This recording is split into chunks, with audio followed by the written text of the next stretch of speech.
partiel, surtout quand ils ont des enfants. Cela permet de mieux gérer les obligations familiales et c'est tout à fait accepté.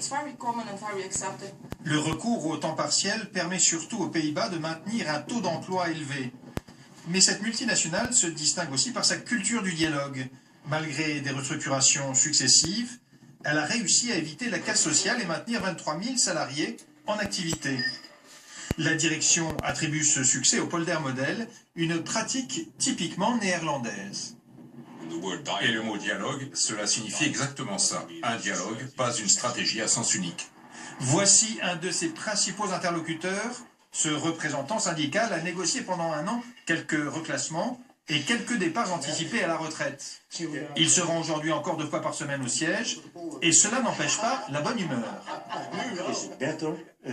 C'est mieux de créer une culture du dialogue plutôt qu'une économie basée sur la lutte. Cela donne de meilleurs résultats.